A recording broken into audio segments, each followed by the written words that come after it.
eso ya lo leímos en la lectura de la mañana. Solamente tenemos un versículo que podríamos utilizar, o hay muchos versículos que podríamos utilizar, porque tengo varios ejemplos de la Escritura que quisiera llegar esta mañana a mirar. Y voy a hacer algo que voy a predicar de una manera que yo no he predicado, y es que voy a predicar el mensaje y después lo voy a ilustrar con las personas. Para que podamos ver el principio en la Escritura. O sea, no es algo que yo estoy inventando. Es que hermano estaba diciendo, ¿de cuál de ellos predico? Y los tres son tan buenos ejemplos que decidí usar los tres. Así que hermano, voy a predicar el mensaje y después le voy a ilustrar los principios en la Escritura para que podamos entender lo que sucede o qué es lo que la Escritura enseña. Así que solamente hermano vamos a recitar todos juntos un versículo en la mañana de hoy, que es 2 de Corintios capítulo 5, el versículo 17. 2 de Corintios capítulo 5, versículo 17, y vamos a hablar, hermano, de tres decisiones que cambiarán tu vida. Hermano, cada una de ellas Dios confrontó al individuo. Hermanos, si podemos mirar, bueno, por lo menos en dos de ellas Dios confrontó al individuo, y en la tercera pues también Dios lo había hablado con él. Pero hermanos, esto lo vamos a ver en tres hombres, si el Señor nos lo permite y el tiempo nos alcanza. Pero miremos lo que la Escritura dice en 2 Corintios 5, 17, y todos lo recitamos juntos. Dice la Escritura: de modo que si alguno está en Cristo, nueva criatura es.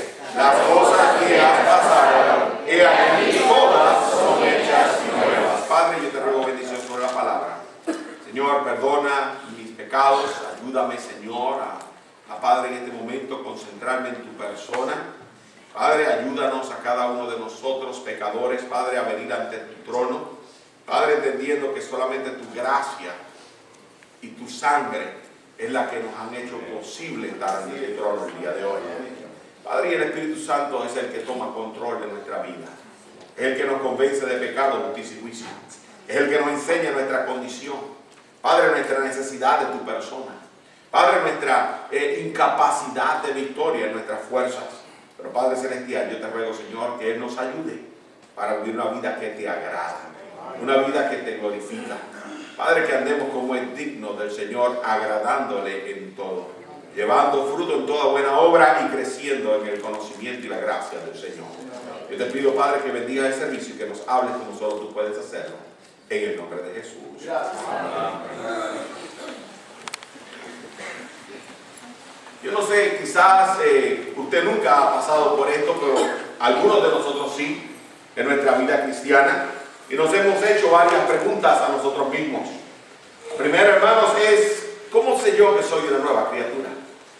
Hay personas que dicen, ¿cómo yo sé verdaderamente que nació nuevo? Especialmente, hermanos, observamos personas y dicen, caminan con el Señor un tiempo y después se apartan. Si verdaderamente eran nuevas criaturas o no eran nuevas criaturas. A veces preguntamos, ¿qué evidencias hay en nuestra vida que manifiestan que somos una nueva criatura? Y a veces, hermanos, hacemos la pregunta es, ¿por qué hay personas que vienen a la iglesia por un tiempo y después se van a vivir apartados de Dios después de que profesaron el conocimiento del Señor? Hermanos, estas preguntas ilustran una triste realidad. Y digo una triste realidad porque es una verdad que el Señor Jesucristo ilustró en los evangelios. Pero hermano, es triste cuando nosotros verdaderamente decimos conocer al Señor, escuchar de su persona y experimentar esta realidad. La realidad es que no todo el que me dice Señor, Señor, entrará en el reino de los cielos. Es una realidad triste, hermanos, venir a la iglesia y pensar que eres un verdadero creyente y que llegue el día final cuando tengas que presentarte al Señor y te dice, nunca te conocí. Pero Señor, en tu nombre hicimos milagros. En tu nombre profetizamos. Señor, yo estaba en la iglesia. Señor, yo enseñé en la escuela dominical y dice, nunca te conocí, apartado de mí. Dice, ¿por qué? Hermano, es que muchas veces ponemos nuestra fe en cualquier otra cosa que la persona de Jesús. Hermanos, hemos puesto nuestra fe quizás en nuestra asistencia a la iglesia, pero ninguna asistencia a la iglesia lleva al cielo. Quizás ponemos nuestra fe en las obras que nosotros hemos hecho después de que profesamos conocer a Cristo, pero las obras no te llevan al cielo. Quizás pones tu confianza en que nací en un hogar cristiano y toda mi vida he ido a la iglesia, pero nacer en un hogar cristiano no te lleva al cielo. Quizás pones tu fe, Señor, yo hice una oración, pero ni la oración te lleva al cielo. La única persona que te lleva al cielo es Jesucristo. La Escritura no dice, la oración te restaurará con Dios, o la oración te llevará al cielo. La Escritura dice, Jesús dijo, yo soy el camino, yo soy la vida. Tu fe solamente puede estar puesta o necesita estar puesta en la persona de Jesús. Nada más aparte de Jesús te puede llevar a la presencia de Dios. Te puede restaurar a una vida que glorifica y que agrada a Dios. Y por eso es que vemos personas, hermanos, que se siembra la semilla, escuchan el evangelio, de momento lo reciben con gozo, pero se apartan.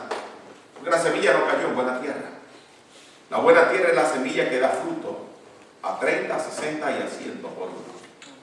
La buena semilla es aquella que cae en la tierra y pone su fe, no en lo que nosotros somos o lo que nosotros hacemos, sino lo que el Señor ha hecho por nosotros. Hermanos, cuando pensamos en esto, yo pienso, hermanos, y comencé a meditar en la Escritura en individuos que tuvieron un encuentro con Jesús y verdaderamente su vida fue transformada. Cuando pienso, hermanos, en María Magdalena, su vida fue transformada. Cuando pensamos, hermanos, en el endemoniado Gadareno, un hombre, hermano, que vivía, o hombres, eran dos, en el Evangelio habla de más de que eran dos. Hermanos, vivían en los sepulcros, se zanjaban, se hacían daño, estaban desnudos, pero cuando tuvieron un encuentro con Jesús, la gente los reconoció vestidos en su juicio cabal. Y el Señor los envió a decir lo que el Señor había hecho por ellos. Pienso, hermanos, en personas que verdaderamente tuvieron un encuentro con Jesús y entendieron lo que era más importante. Como María, la hermana de Lázaro, sentarse a escuchar las enseñanzas de Jesús, la comunión con Jesús, lo cual no le podía ser quitado. Hermanos, cuando pienso en nosotros y yo quiero mi vida personal, digo, ¿cómo verdaderamente hay una evidencia? ¿Qué decisiones he tomado yo para que Dios verdaderamente transforme y cambie mi vida? Y obviamente la primera decisión que tomamos es la decisión de seguir a Jesús para salvación. La segunda decisión que necesitamos tomar es la decisión de hacer un compromiso de vivir y crecer y tener una comunión íntima con Dios para que me ayude, hermanos, a andar como es digno del Señor. Y la tercera decisión de un verdadero cristiano, hermanos, es seguirle conforme al llamado que Él tiene para nosotros. Pero cada una de las decisiones se necesita montar sobre la decisión anterior. Nadie, hermanos, que no está teniendo una comunión con el Señor puede entender el llamado de Dios, porque sin comunión con Dios no podemos y sabemos distinguir y escuchar su voz. Y nadie que verdaderamente ha conocido al Señor como Salvador va a hacer un compromiso serio con el Señor. ¿Me está usted siguiendo, hermanos? Ahora, hermanos, cada una de las decisiones que tomamos nosotros en nuestra vida cambian y transforman algo en nosotros. Cambian y transforman algo en nosotros. Y yo quiero, hermanos, solamente darte los principios bíblicos, entonces ilustrarlos en la vida de Nicodemo, en la vida del apóstol Pedro y en la vida del apóstol Pablo. Porque, hermanos, si nosotros miramos y escudriñamos la Escritura, cada uno tuvo que hacer una decisión en esas tres áreas para que Dios los levantara y los llevase a donde tuviesen que tener. El que menos nosotros conocemos o que más oscuro podría ser para nosotros es la persona de Nicodemo, aparte del discurso de salvación. Pero hay ilustración en la Escritura donde él hizo un compromiso serio con el Señor y donde definitivamente manifestó el llamado de Dios para con él. Solamente aparece en tres lugares del Nuevo Testamento, pero ilustra los tres principios. En Pedro, hermanos, lo vemos, el gran líder de la iglesia, y cómo Dios lo levantó, y cómo Dios lo usó, hermanos, para abrirle el reino de los cielos, no solamente a los judíos, sino a los gentiles. Y lo vemos en Pablo, hermano, el gran apóstol Pablo. El hombre, hermano, que escribió 13 de los 27 libros del Nuevo Testamento. Algunas personas dicen 14. No sabemos si verdaderamente escribió 14 o 13. Lo importante es, hermano, que es un gran hombre utilizado por Dios. Y, hermanos, cuando vemos la vida de Pedro y vemos la vida de Pablo, podemos decir que su vida señalaba al Señor. Fue una transformación completa en su vida. Y los principios aplican a nosotros. Si nosotros miramos nuestra vida y examinamos la vida de nosotros a la luz de la palabra de Dios, tiene que haber estas tres evidencias. Y tiene que haber estas transformaciones. Y tiene que haber una lucha en nuestra vida. Porque si no hay lucha, hermanos, en nosotros, entonces el Espíritu Santo no está morando en nosotros. Así es. Porque es el que nos contrista, es el que nos contriñe, es el que nos enseña nuestra condición. Y si alguien nos está enseñando una condición de lucha en la vida cristiana, algo está mal. Algo está mal. Yo no estoy tratando de sembrar dudas. Pero la Escritura dice en 2 de Corintios, el capítulo 13, examinaos a vosotros mismos, probaos a vosotros mismos si estáis en la fe. Y es una aseveración sobria, que Dios nos manda a examinarnos. Sería muy triste que tú vengas a la iglesia el resto de tu vida y que llegas a la presencia de Dios y digas, nunca te conocí. No hay nada malo en examinarnos a nosotros y mirar nuestra vida a la luz de la palabra. Así que mirando, hermanos, lo que la palabra tiene que enseñarnos, yo quiero que miremos primero los tres, voy a mirar tres transformaciones en nuestra decisión de salvación, en nuestra decisión de creer en Cristo, poner nuestra fe para ser salvos. Número 2, hermanos, quiero que miremos tres transformaciones cuando nosotros hacemos un compromiso serio de seguir al Señor, de crecer al Señor. Dios va a ser primero en mi vida. Y 3, hermanos, transformaciones cuando nosotros entendemos el propósito de Dios en nosotros, para nosotros, y nosotros determinamos cumplirlo, obedecer lo que Dios tiene para nosotros. Así que miremos primero el encuentro con Dios para salvación.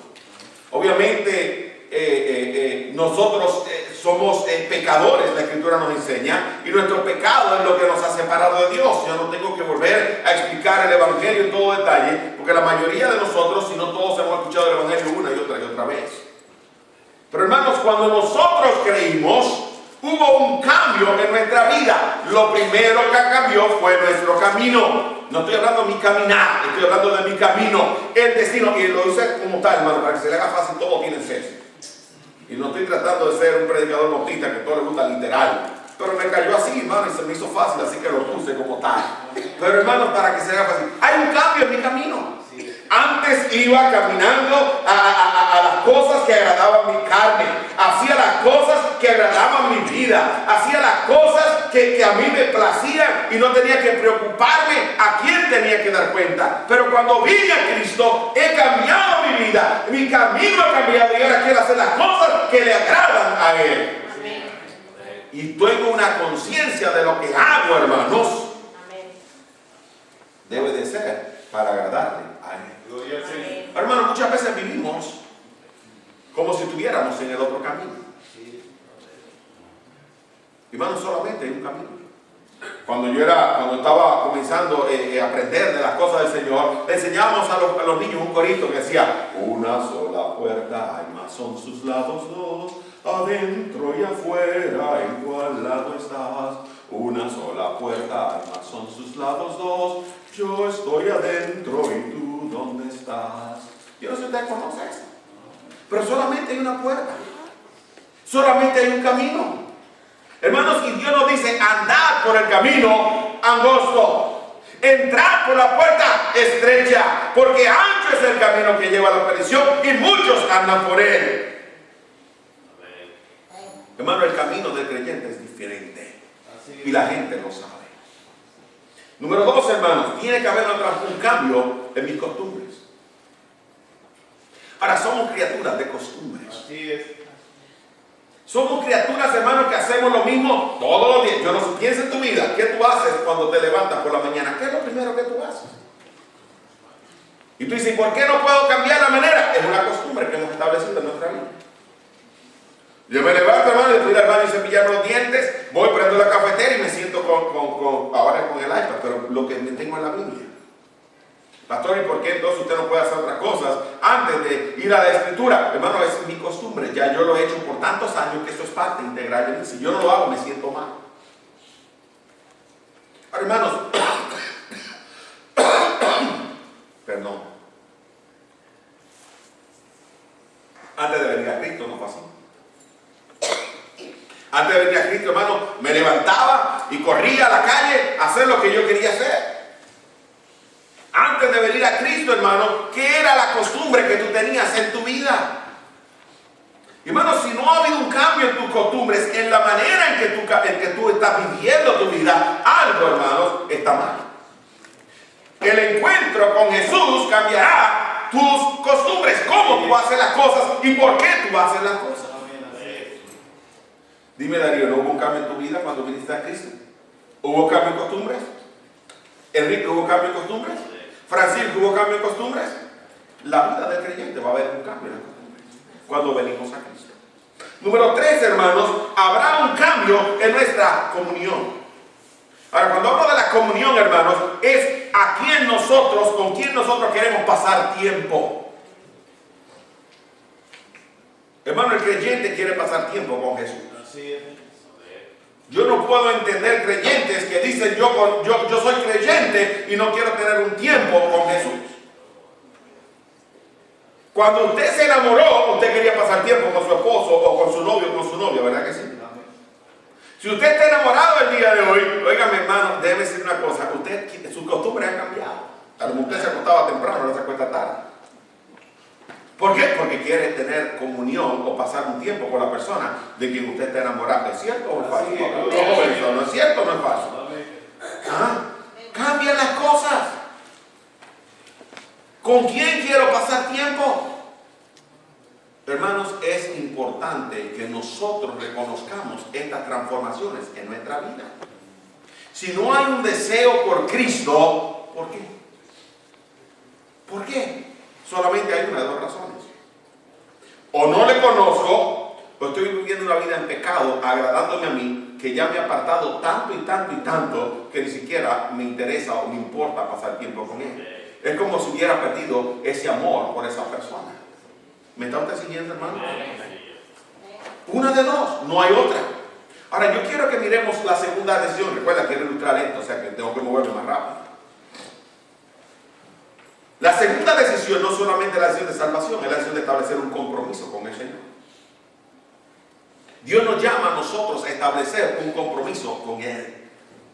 En Pedro, segunda de Pedro, el capítulo 3, el versículo 18 dice la Escritura: antes bien crecer en la gracia y el conocimiento de nuestro Señor y Salvador Jesucristo, a quien sea la gloria hoy y por todos los siglos. Amén. Nos dice a nosotros: no os conforméis a este siglo, sino transformaos por medio de ¿qué? De la renovación de vuestro entendimiento, para que comprobéis aquello que es agradable y perfecto. Romanos capítulo 12. Hermanos, si nosotros miramos la vida de nosotros y las enseñanzas que la Escritura nos enseña, en Colosenses el capítulo 1 nos dice a nosotros que nosotros tenemos que procurar que hacer y andar como es digno del Señor, agradándole en todo, llevando fruto en toda buena obra y creciendo en la obra del Señor. Hermanos, Dios nos llama a nosotros a establecer un compromiso con Él. Cuando yo me enamoré de mi esposa, quería conocerla, quería tener tiempo. Pero llegó un tiempo donde ya eso no era suficiente. Teníamos que tener un compromiso. Y después, hermano, vinimos al altar y en el altar hicimos un compromiso ante Dios y ante los hombres. Y ella es mi esposa y yo soy su esposo. Y ahí existe, hermano, por la gracia de Dios, ya tenemos 30 años, vamos a cumplir este año de casado. Hay un compromiso entre ella y yo. Y hermanos, nosotros tenemos que establecer un compromiso. Nuestro crecimiento nos empuja a hacer un compromiso con Dios.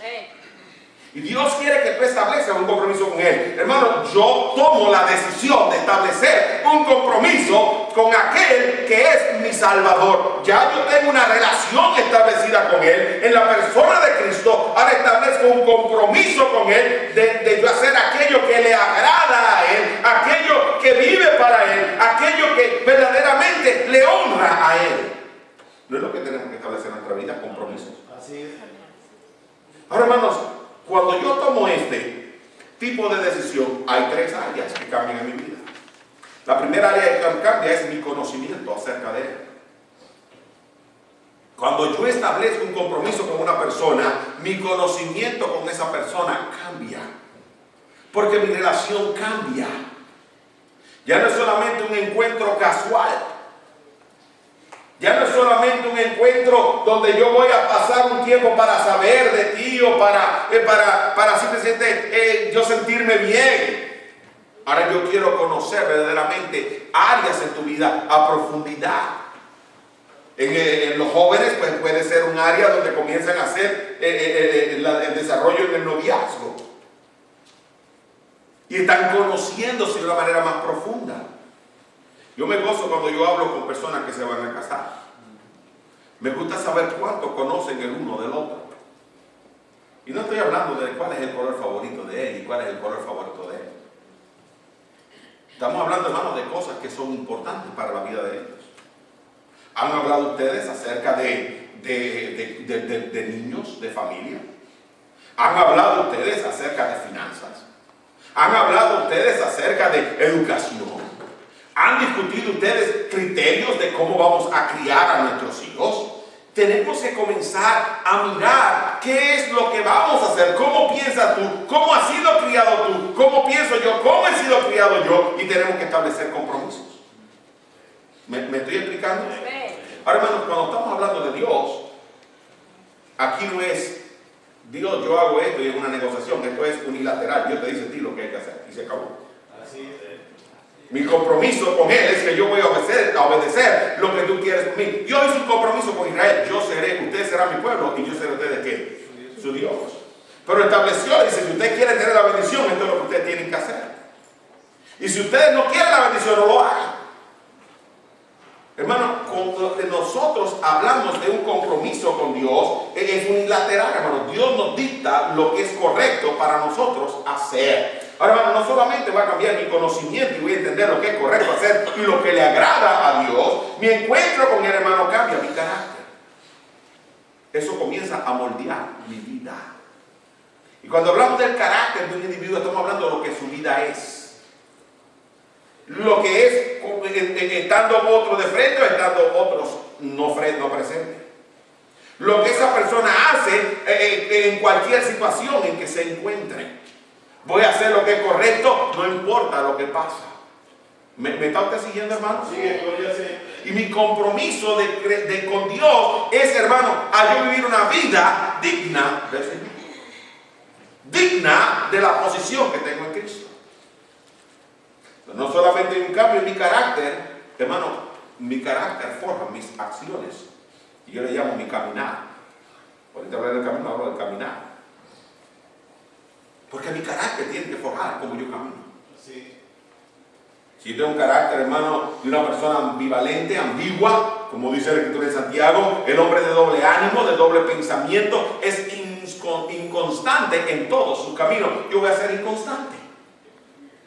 Pero si verdaderamente mi comunión con Dios es lo que debe de ser, y mi conocimiento de Él es lo que debe de ser, y Dios ha cambiado mis costumbres, y mi carácter ha sido forjado, y ahora, hermanos, ya Dios ha impregnado, he sido adoctrinado por Dios y he aprendido a caminar con Él, hermanos, entonces mi caminar va a ser un caminar que le honra a Él.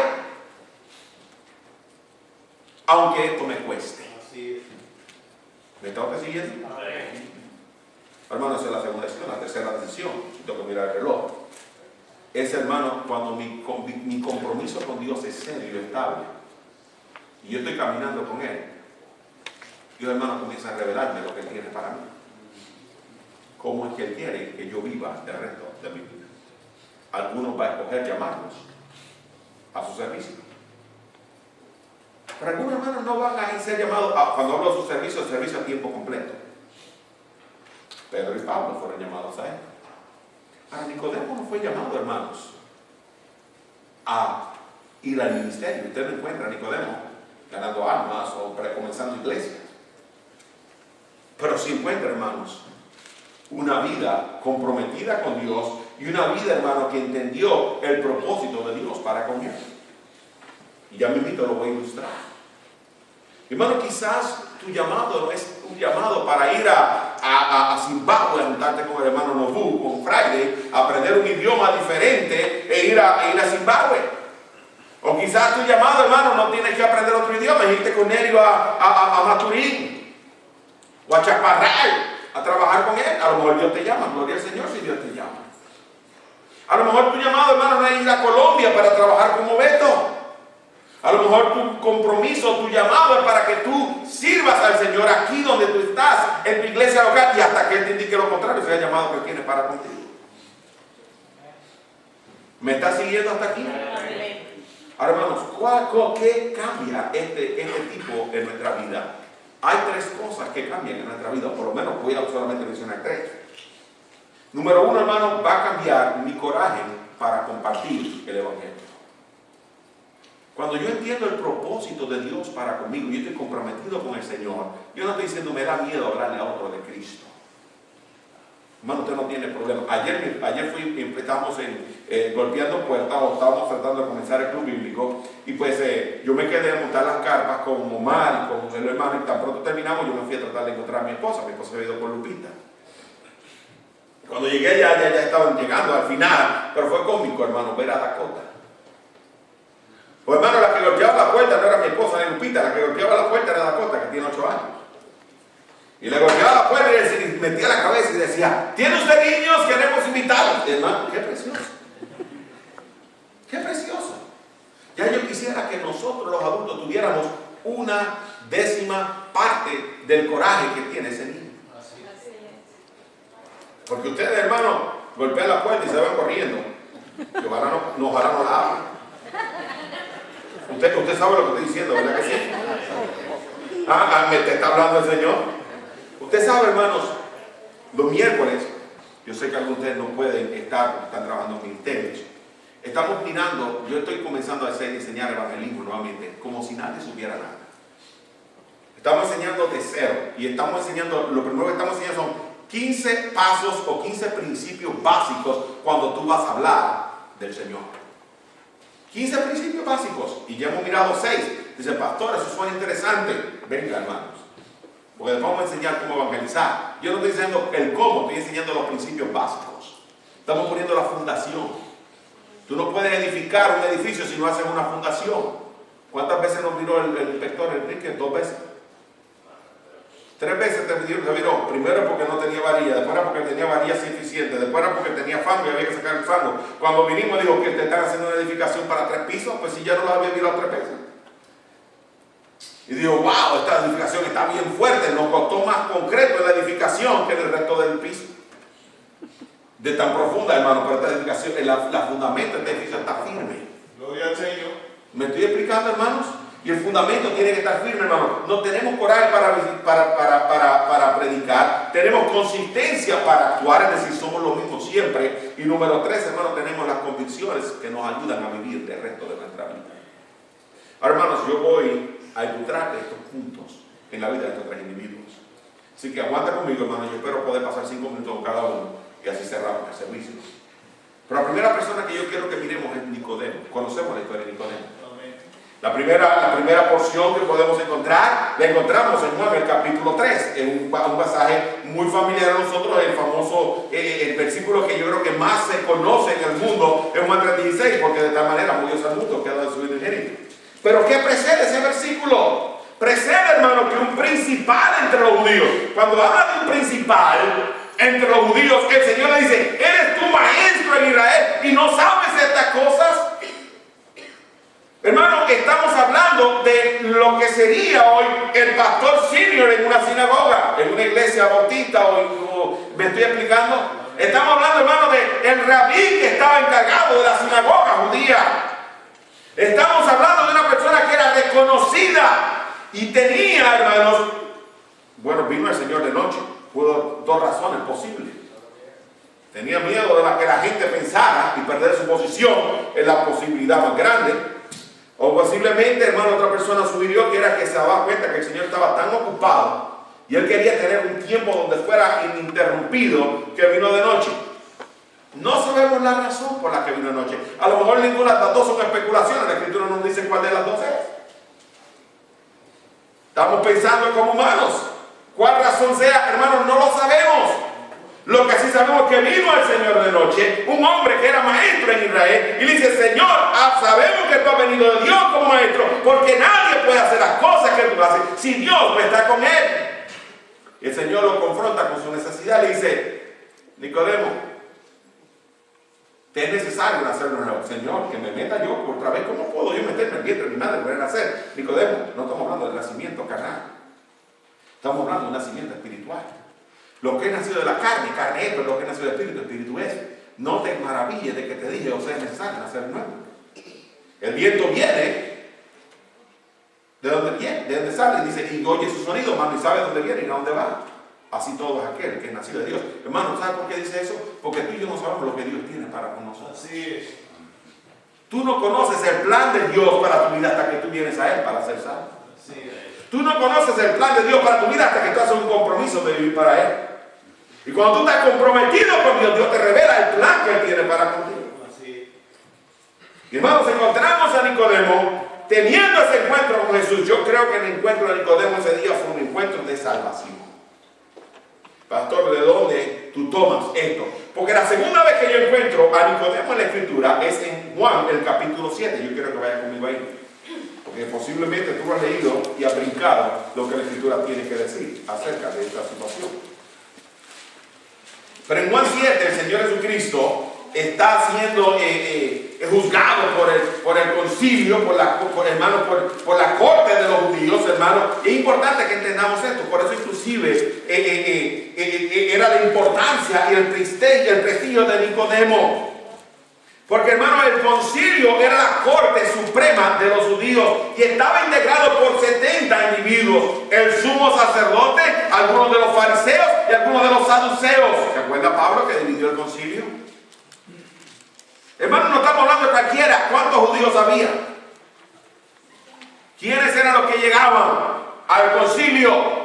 Los más prominentes. Los más, hermanos, poderosos. Eran, hermanos, los que tenían supuestamente el conocimiento y tenían, hermanos, la capacidad de hacer los juicios de cómo juzgar a Israel.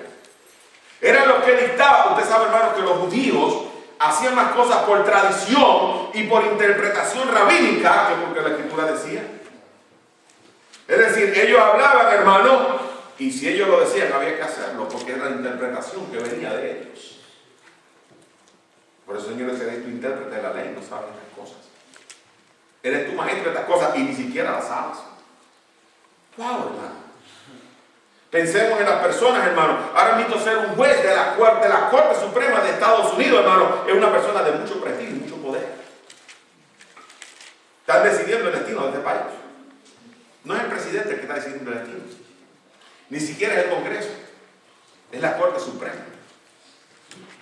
Porque cuando van, hermanos, a retar las leyes que han hecho los senadores en este país y los representantes, hermanos, van a ese grupo de 9 jueces que determinan, hermano, si el matrimonio es de un hombre o una mujer.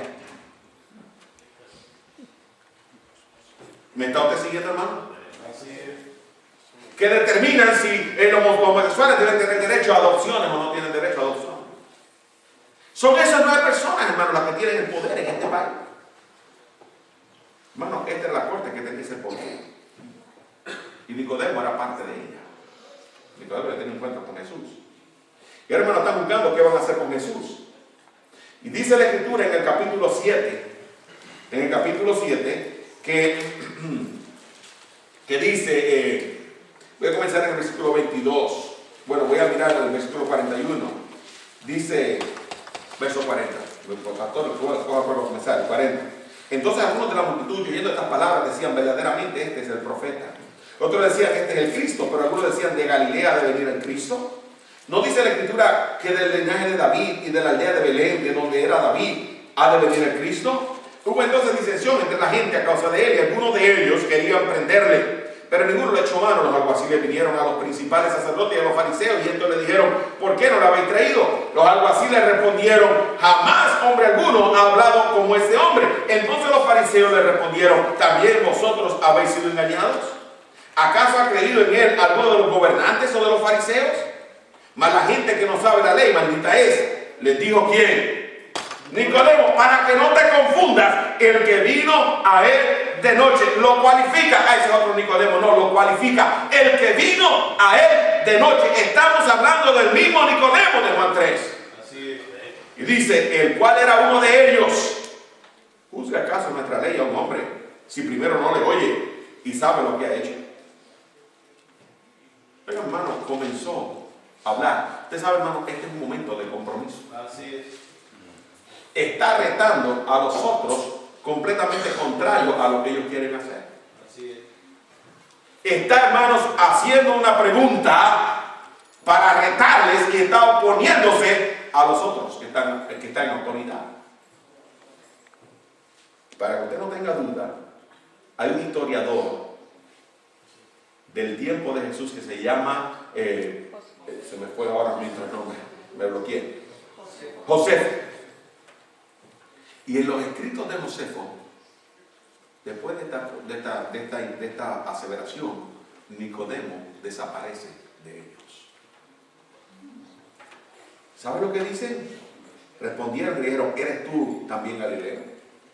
Escudriña y ve que de Galilea nunca se ha levantado profeta. Y cada uno se fue a casa. Hermano, Nicodemo estableció el compromiso con el Señor. Y un compromiso con el Señor verdaderamente, hermano, cambia nuestro conocimiento, cambia nuestro carácter, cambia nuestro camino. Uno va a identificarse qué hacer. Así que Nicodemo, hermano, no sabe qué pasa hasta el momento de la cruz. Pero en el momento de la cruz, cuando Jesucristo es crucificado y muerto, nota lo que dice la Escritura en Juan, el capítulo 19. Juan capítulo 19.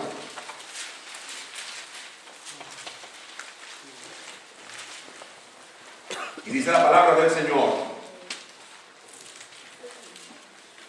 verso 38. Después de esto, José de Arimatea, que era discípulo de Jesús, pero secretamente por miedo de los judíos, rogó a Pilato que le permitiese llevarse el cuerpo de Jesús, y Pilato se lo concedió.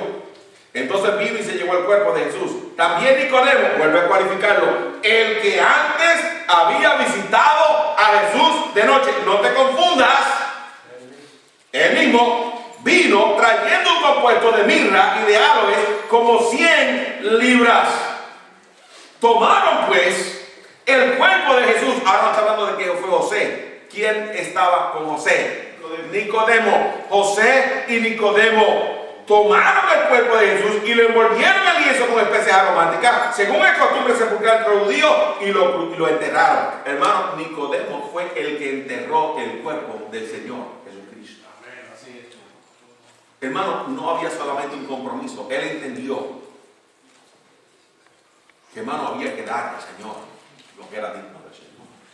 ¿Usted se imagina cuánto eran 100 libras de mirra y aceites aromáticos? Hermano, la riqueza de los judíos se medía en base a los vestidos que ellos tenían. Hermano, ¿saben que ellos invertían mucho? Ahora nosotros invertimos en otras cosas. Ellos invertían en especias. 100 libras, estamos hablando de una cantidad de dinero muy grande. Ahora los judíos, hermanos, especialmente aquellos que estaban en posiciones de puestos elevados, hermano, eran personas ricas. Tenían medios. Y él entendió, hermano, que Dios le había tocado y le había salvado. Que ahora estaba comprometido con el Señor. Pero nadie puede dar más que Dios. Y él entendió que Dios le había llamado para tomar de lo que tenía, para que le sepultase. Los discípulos habían sido dispersados. Habían tenido miedo. Si iban, posiblemente los soldados le iban a echar mano. Pero Nicodemo, hermano, todavía era reconocido. Todavía, hermano, él decía, cuidado. Pero hermano, a partir de ese momento definitivamente se condenó para con el resto de su posición. Porque ahora, hermano, estamos hablando de que ya no estamos siendo discípulos secretos. Así es. No hay tal cosa como un discípulo secreto del Señor. No hay tal cosa. Así es. ¿Me estás tú siguiendo? Amén. ¿Te está hablando Dios? Amén. Podemos mirar la vida de Pedro. En Pedro, hermanos, en el capítulo 4, sabemos que Pedro, hermanos, era un pescador. Hermanos, es interesante porque aparentemente Pedro tenía un negocio de pesca. Habla en un lugar donde él llamó a los obreros o los empleados y trajeron las barcas. Habla de más de una barca. Habla de barcas. Así que, hermano, cuando una persona está pescando y tiene más de una barca y hay personas que trabajan para él, ¿qué pasa? Que es una persona que tiene un negocio. Así es. No estoy tratando de asumir, estoy tratando de ayudarte a entender. Si yo tengo empleados es porque tengo ¿qué? Un negocio. Sí. Si tengo más de una barca es porque tengo ¿qué? Un negocio. Alguien tiene que llenarlas. ¿Me está usted siguiendo, hermanos? Pero Pedro, hermanos, dice la Escritura, nota lo que dice en Mateo 4, versículo 18. Bueno, versículo 17. Después entonces comenzó Jesús a predicar y a decir: arrepentidos porque el reino de los cielos se ha acercado. Andando Jesús junto al mar de Galilea, vio a dos hermanos, Simón y Pedro, y Andrés su hermano, que echaban la red en el mar porque eran pescadores. Y les dijo: venid en pos de mí y os haré pescadores de hombres. Ellos entonces, dejando al instante las redes, le siguieron. Pasando de allí, vio a otros dos hermanos, Jacobo, hijo de Zebedeo, y a Juan su hermano, en la barca de Zebedeo su padre, que remendaba sus redes, y los llamó, y ellos dejando al instante las barcas y a su padre, le siguieron. Ahora, hermano, dice que después recorrió y comenzó a predicar el evangelio del reino. Hermano, dice: pastor, ¿cómo tú sabes que ha habido salvación? Comenzó a seguir al Señor, comenzó a establecer una relación con Dios, comenzó a crecer. Al punto donde el Señor se les apareció de noche y ellos pensaban que era un fantasma. El Señor le dice: soy yo, no tengas miedo. Señor, eres tú. Si eres tú, dile que yo me levante y vaya caminando a ti sobre las aguas. Él dice: ven, Pedro. Y hermano, que mucho nos gusta criticar que Pedro se hundió en el agua. Ninguno de los otros 11 se bajó de la barca. Así es. Es muy fácil nosotros criticar lo que otro hace, lo que otro no hace. Tampoco tú lo haces. Es muy fácil criticar: ay, mira, se puso a mirar las olas, le cogió miedo a las olas y se hundió. Los otros ni siquiera se bajaron de donde estaban. ¿Ah? Dígame, hermano, vamos a mirar las cosas como son. No cambiemos las cosas. Bájate del barco. Así es. ¿Con quién hablaba yo anoche? No, estaba hablando con alguien, no recuerdo, y le estaba contando la historia que yo escuché en una ocasión de este hombre que fue encontrado colgado, hermano, estaba haciendo una escalada en un monte. Cuando estaba escalando el monte, hermanos, yo no sé si es cierto, no sabemos si es verdad, pero lo que la historia lo que dice es que él, hermanos, resbaló y se fue desenrollando la soga, y era ya de noche. Y dijo: Señor, sálvame. Y el Señor le dijo: corta la soga. Que corte la soga y me deje caer al vacío, está loco. Dice: pero sálvame, Señor. Corta la soga. Al otro día lo encontraron frisado a 2 pies de la tierra. Pero hermano, nosotros como no vemos, no podemos cortar la soga. ¿Me está usted siguiendo, hermano? Si a veces el Señor dice: corta la soga. Pero Señor, que no puedo ver, corta la soga. Tú no ves, pero yo sí. Así es. Yo sí. ¿Cuánto confiamos en el Señor? Hermano, encontramos aquí a Pedro creciendo. Al punto que llegamos, hermanos, a la gran revelación de Mateo 16. En Mateo 16, hermanos, yo creo que aquí Pedro comienza, hermanos, a hablar con Dios. Y hermanos, encontramos un compromiso, porque dice la Escritura en el versículo número 13: viniendo Jesús a la región de Cesarea de Filipo, preguntó a sus discípulos diciendo: ¿quién dicen los hombres que es el Hijo del Hombre? Ellos dijeron: unos son el Bautista, otros Elías y otros Jeremías o alguno de los profetas. Él dijo: ¿y vosotros quién decís que soy yo?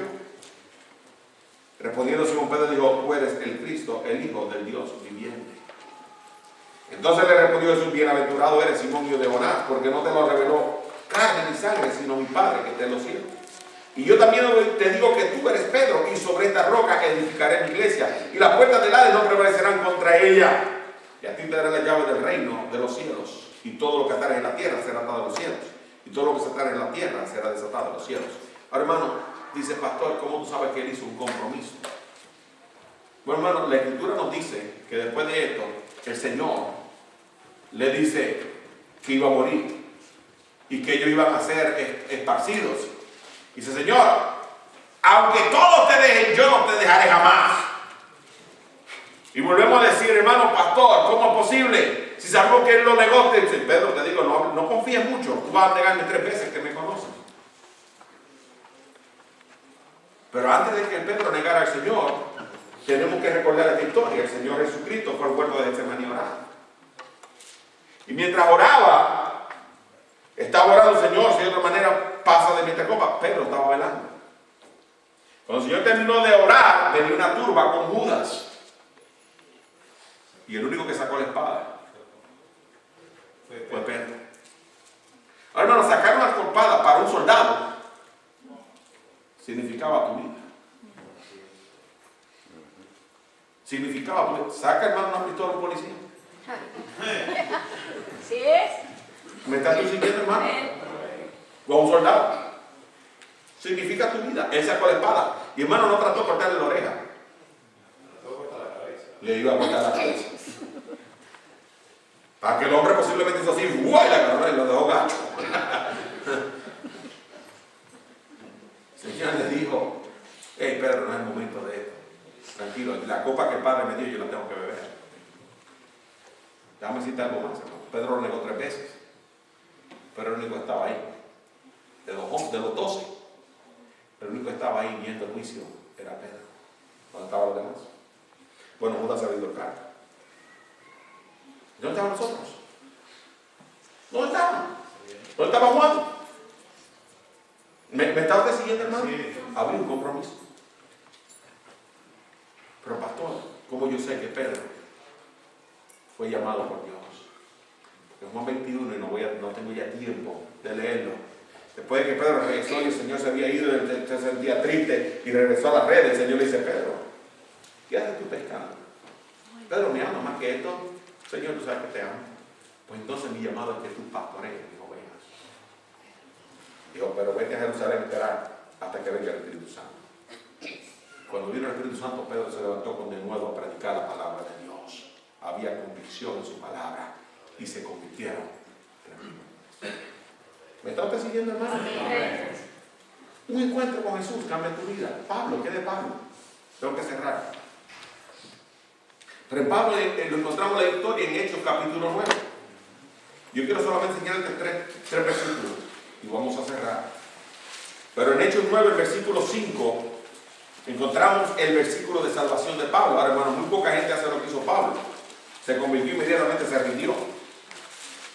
Yo no conozco mucha gente que hace eso, todavía no entiende, no ha crecido. Pero Pablo, hermano, había conocido la palabra y estaba bastante diestro en ella. Y nos dice la Escritura que cuando el Señor le habló, dice: y cayendo en tierra, verso 4, oyó una voz que le decía: Saulo, Saulo, ¿por qué me persigues? Le dijo: ¿quién eres, Señor?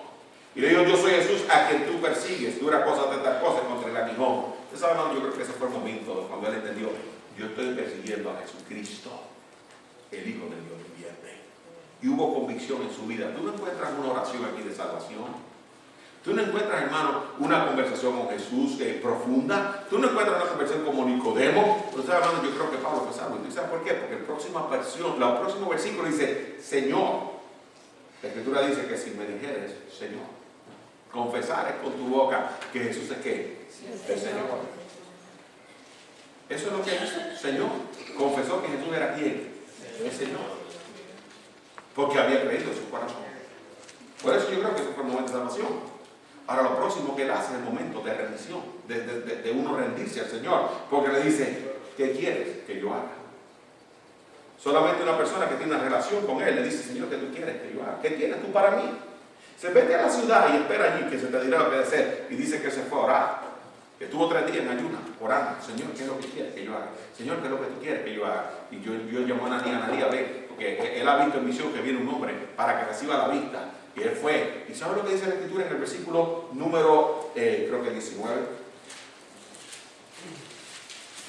Dice la Escritura, versículo 20, que después que tomó alimento y recobró fuerza, estuvo Saulo por algunos días con los discípulos que estaban en Damasco, dice, y enseguida predicaba a Cristo en la sinagoga, diciendo que este era el Hijo de Dios. Ahora, hermano, yo le digo a ustedes que había un cambio en tus convicciones, que había un cambio, hermano, en tu compromiso, que había un cambio, hermano, en tu manera de vivir.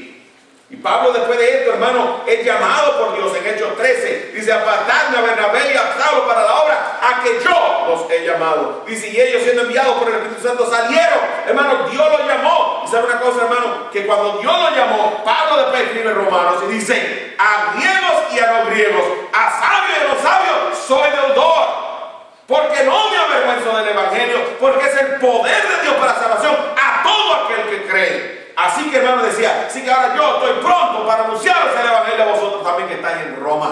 Hermano, ¿sabe una cosa, hermano? Pablo tenía una gran carga por las almas perdidas. Pablo, hermano, tenía un coraje para predicar. Y Pablo, hermano, tenía una gran comisión. El evangelio es lo único que puede cambiar la vida del hombre. Así es. Hermano, tu encuentro con Jesús cambia. Así es. Y si tu vida no ha cambiado, hermano, es que tú no has tenido un verdadero encuentro con Jesús. No hay otra manera de verlo. No hay otra manera. Hermano, yo no sé en qué lugar te encuentras tú en esta mañana. Yo no sé en cuál de las etapas de tu vida espiritual te encuentras tú esta mañana. Pero Dios te llama. Dios te llama a que tú vengas a Él. Dios te llama a que tú mires tu vida y la examines. Y Señor, yo he fallado, pero gloria a Dios que Jesucristo murió por mí. Yo te pido perdón y tú me limpias de pecados. Es lo que dice 1 Juan capítulo 1 y capítulo 2. Señor, yo estoy viviendo para ti, yo estoy comprometido contigo, estoy creciendo, pero todavía no sé qué es lo que tú me estás llamando a hacer. Ayúdame a entenderlo. Revélame. Dame en tu palabra lo que yo necesito. Señor, ya tú me has hablado. Estoy comprometido contigo. Para dime cuándo es el tiempo para yo hacerlo. ¿Me estás siguiendo, hermano? Yo no sé lo que Dios está llamando. Quizás en esta mañana el Señor te está llamando a salvación. Te está llamando a que pongas tu fe en Jesucristo y solamente en Él. No en esta iglesia. Esta iglesia no te lleva al cielo. No en lo que tú puedes hacer. No en el bautismo. No en lo que tú has escuchado. Solamente en la persona de Cristo. Mi fe va a estar puesta en Cristo del día de hoy en adelante. Yo si muero quiero estar seguro con el cielo. Yo te quiero ayudar esta mañana. Estoy seguro que soy salvo. Pues entonces, ¿qué es lo que Dios está pidiendo? Venga, Señor. Y déjame hacer la obra que quiera hacer en tu vida. Padre, te pido bendición. Gracias, Padre, por el mensaje que me diste, Señor. Y ahora, Padre, mi petición, Señor.